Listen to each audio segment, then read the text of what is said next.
नमस्कार, स्वागत है डीटीएस की ऑनलाइन क्लासेस में।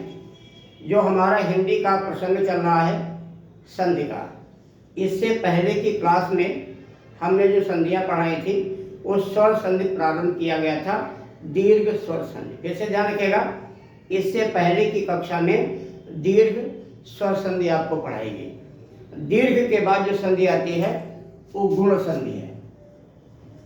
ये गुण संधि, तो ध्यान रखेंगे, इनको आप नोट भी करते रहिएगा।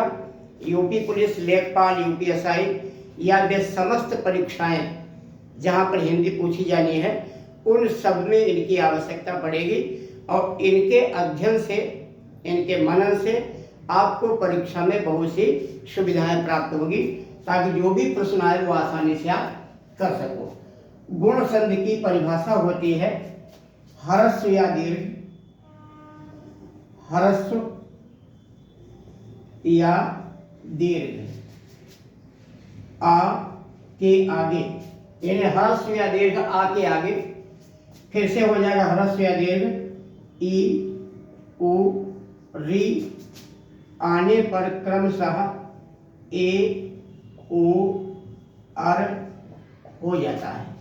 फिर से ध्यान रखिएगा, ह्रस्व या दीर्घ इसलिए लिखा गया है ताकि स्वर छोटा हो या बड़ा हो, इस बात से फर्क नहीं पड़ता।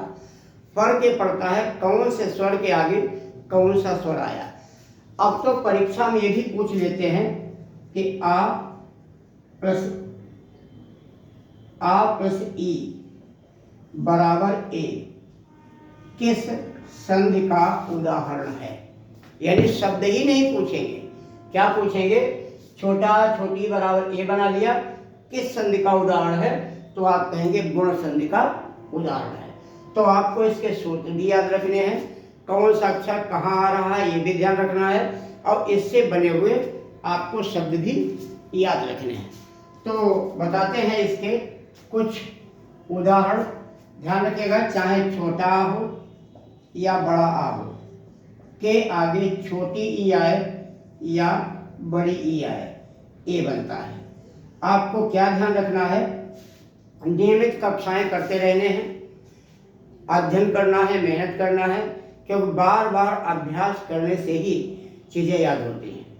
कहा भी गया है कि करत करत अभ्यास से जड़ मत होत सुजान, रसरी आवन जान से सर पर होत निशान। एक कवि देव हैं जो रीति काल के कवि हैं, उनकी ये पंक्तियां हैं, दोहा है। तो लगातार अभ्यास अगर बना रहेगा तो ही ये चीज़ें कंप्लीट हो पाएंगी। इसलिए शिक्षा के क्षेत्र में जब तक आप एक विद्यार्थी हैं, आपका अभ्यास लगातार होना चाहिए। इससे कौन कौन शब्द बनेंगे, ध्यान रखिएगा कि संधि के साथ हर संधि में कोई न कोई समास जरूर होता है।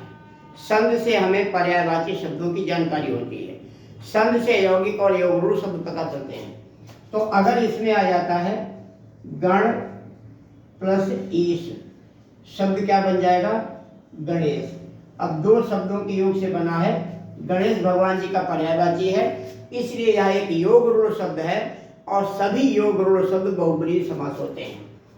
अब आ जाता है रमा। रमा मीन्स लक्ष्मी जी है, ईश माने स्वामी, शब्द बनेगा रमेश।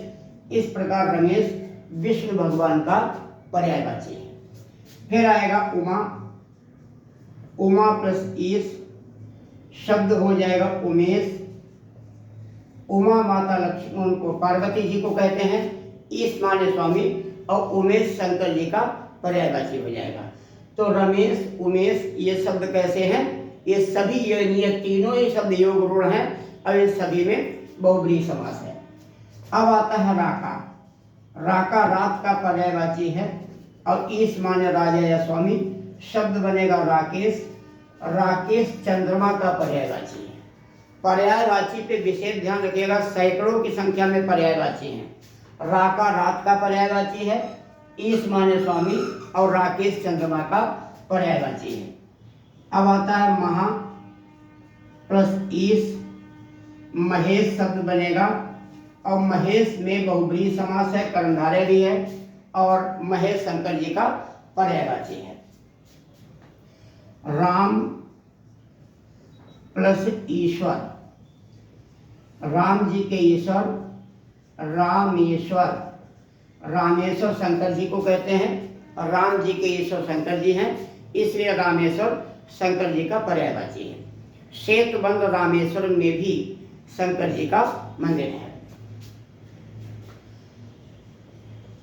राजा प्लस ईश, तो शब्द आपका बन जाएगा राजेश। राजा प्लस ईश, राजेश से राजाओं के, राजा के लिए, सम्राट के लिए शब्द कहा गया है।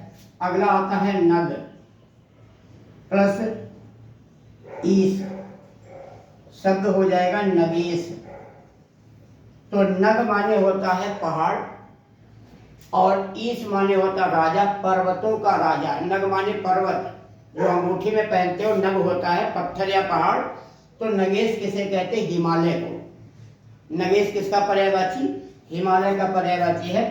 इसी प्रकार अगर शब्द हो नाग, नाग माने सर्प और ईश माने राजा, शब्द हो जाएगा नागेश। नागेश शेषनाग का पर्यायवाची है। नगेश हिमालय का है और नागेश शेषनाग जी का पर्यायवाची है, नागेश। तो बहुत से ऐसे शब्द बन सकते हैं, कुछ ही शब्द यहाँ बताए जा सकते हैं। आप इसके फार्मूला को, सूत्र को याद रखेंगे, शब्दों की संख्या तो अनंत हो सकती है, इसी रूप में चलेंगे। इसके बाद में अगला जो आता है, यानी आ और ई हो गया। अब ऊ को लेते हैं और देखते हैं कौन कौन से इससे शब्द बनते हैं।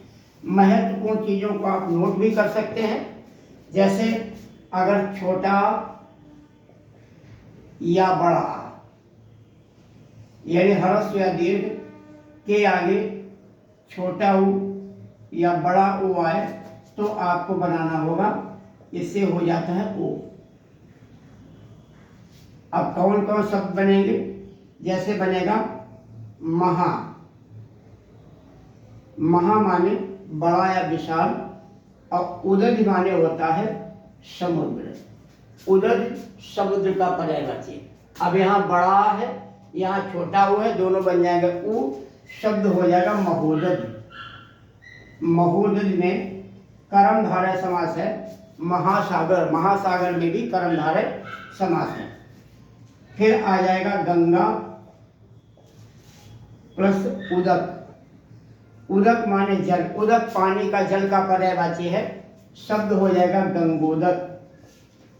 गंगोदक माने गंगा का जल, गंगा जी का जल। तो कौन सा? तत्पुरुष समास इसमें हो जाएगा गंगोदक में, काकी के आ गया, संबंध तत्पुरुष के अंतर्गत आएगा।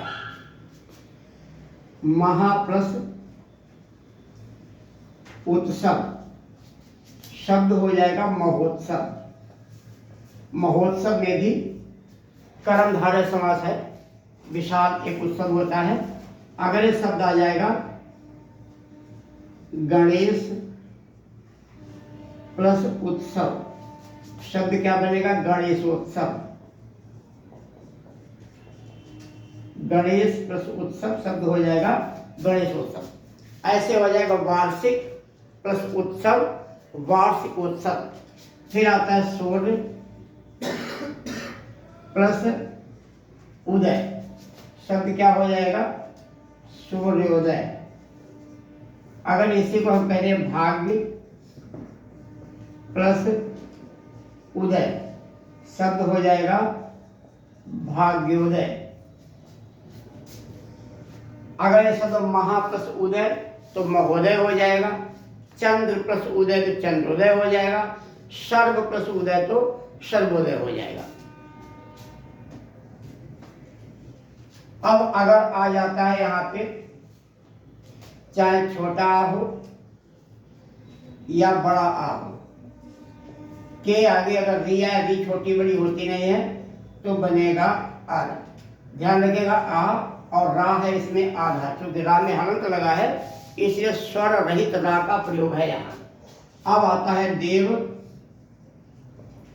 प्लस ऋषि, शब्द हो जाएगा देवर्ष। देव प्लस ऋषि बराबर देवर्ष। देवर्ष किसे कहते हैं? नारद जी को। कौन सा हो जाएगा? बहुब्रीहि समास। सप्त प्लस ऋषि, शब्द बन जाएगा सप्तर्षि। सप्तर्षि में द्विगु समास है क्योंकि संख्या सूचक शब्द पहले आया है। फिर आ जाएगा ब्रह्म प्लस ऋषि, शब्द हो जाएगा ब्रह्मर्षि। ब्रह्म प्लस ऋषि और शब्द हो जाएगा ब्रह्मर्षि। राजा प्लस ऋषि, शब्द बन जाएगा राजर्षि। राजा प्लस ऋषि, शब्द हो जाएगा राजर्षि। महा प्लस ऋषि, शब्द हो जाएगा महर्षि। महर्षि में कर्मधारय समास है। अब एक शब्द आता है जो कई बार आ चुका है, शीत प्लस ऋतु। यहाँ आ है, आगे री आया, रा हो जाएगा, शब्द हो जाएगा शीतर्तु। ये कई बार पूछा जा चुका है, इसलिए शीतर्तु शब्द को आप हाईलाइट कर लीजिएगा ताकि आप विधिवत समझ सकें कि शीतर्तु का मतलब क्या होता है या किसे कहा जाता है। तो ये हो गया आपका गुण संधि। गुण संधि में आ के आगे ई, उ और री का मेल करा के विभिन्न प्रकार के शब्द बनाए गए जो आपको बताएंगे। अब हम आपको बताते हैं गुण संधि के अपवाद, यानी ऐसे कौन से शब्द हैं जो गुण संधि के अपवाद के रूप में जाने जाते हैं। क्या होगा? गुण संधि के अपवाद। अपवाद का मतलब होता है मुख्य धारणा से अलग। अप माने अलग और वाद माने होता है धारणा या विचारधारा। तो जो सामान्य विचारधारा से हटकर के जो चीजें होती हैं उन्हें अपवाद कहा जाता है। अब यहाँ देखना यह है कि अगर ये परीक्षा में ऐसे शब्द आए तो आप क्या जवाब देंगे। प्रश्न यही पर बन जाता है। जैसे अगर आता है अक्ष प्लस ऊहिनी, शब्द आया अक्ष प्लस ऊहिनी, क्या बनेगा शब्द? अब देखिए अक्षौहिणी, अक्षौहिणी। अब यहां सा आ और यहां पर था ऊ, दोनों के मेल से बनना चाहिए था ऊ, लेकिन क्या बना यहाँ औ। बनना चाहिए था ओ, यहाँ बना औ का है अय औ बनेगा वृद्धि संधि में। तो सामान्य तौर से अगर पूछा जाए अक्षौहिणी में कौन सी संधि है तो आप कहेंगे अय औ आने पर वृद्धि संधि होता है, लेकिन नहीं, क्योंकि इसमें सूत्र क्या है? गुण संधि का जा रहा है। यह गुण संधि का अपवाद है, सूत्र गुण संधि का है और जुड़ने पर ये वृद्धि संधि हो रहा है। तो परीक्षा में आएगा तो क्या कहोगे? ये गुण संधि ही है। महाभारत काल में 18 अक्षौहिणी सेना युद्ध में सम्मिलित हुई थी। 18 दिन युद्ध चला था और पूरी 18 अक्षौहिणी सेना मारी गई थी। अक्षौहिणी एक संख्या का मात्रक है। एक अक्षौहिणी में कितनी संख्या होती है ये वाद का विषय है। तो एक संख्या का मात्रक है, सेना की एक माप है। इसी प्रकार से बनेगा प्र प्लस ऊढ़, शब्द हो जाएगा प्रौढ़। अब यहाँ पे आ है, यहाँ ऊ है, वैसे दोनों के मेल से क्या बनने चाहिए था? ओ। क्या बनेगा? ओ, लेकिन यहाँ क्या बन रहा है? औ। इसी प्रकार आएगा स्व प्लस ईरणी, शब्द होगा स्वैरणी। स्व प्लस ईरणी, शब्द हो जाएगा स्वैरणी। अब यहाँ पे है आ और इसके बाद में है बड़ी ई। आ और ई के मेल से क्या बनने चाहिए? ए। आ और ई के मेल से क्या बनेगा? ए बनेगा, लेकिन यहाँ क्या बन रहा है? अय, स्वैरणी। तो जो अपने इच्छा से आचरण करता है उसे स्वैरणी शब्द से संबोधित किया जाता है। तो ध्यान रखिएगा, अक्षौहिणी, प्रौढ़ और स्वैरणी ये तीनों ही शब्द गुण संधि के अपवाद हैं। ठीक है, कौन सी? गुण संधि के अपवाद हैं। तो आज हमने आपको देखिए छोटी छोटी चीजें धीरे धीरे इसलिए बताई जा रही हैं ताकि आपको वीडियो देखने में बहुत समय भी ना लगे, और छोटी छोटी बातें अगर सीखेंगे तो बहुत ही जल्दी आपको समझ में आ जाएगा। अगर एक ही क्लास में एक ही साथ में सभी संधियां बता दी जाए या बहुत संधियां बता दी जाए तो थोड़ी समस्या आपको क्रिएट हो सकती है, इसलिए इनको धीरे धीरे समझें। अब कल की क्लास में हम आपको बताएंगे इसके आगे की वृद्धि संधि और गुण संधि। तो हो सकता है वृद्धि संधि, गुण संधि और अयाज संधि को एक ही साथ बता दिया जाए, क्योंकि यण संधि उसमें सबसे ज़्यादा है, अयाज संधि और वृद्धि संधि में उतने ज़्यादा शब्द नहीं पूछे जाते। आपको क्या करना है कि इस चैनल को सब्सक्राइब करना है, अपने मित्रों को भेजना है, और जो भी व्यक्ति यूपी पुलिस, लेखपाल, यूपीएसआई की तैयारी कर रहा है वो सब इससे जुड़े और घर बैठे संपूर्ण हिंदी का लाभ प्राप्त करें और अपनी परीक्षा में अपनी सफलता के प्रयास करते हैं। इसी के साथ आपको उज्जवल भविष्य के लिए ढेर सारी शुभकामनाएं। नमस्कार, जय हिंद।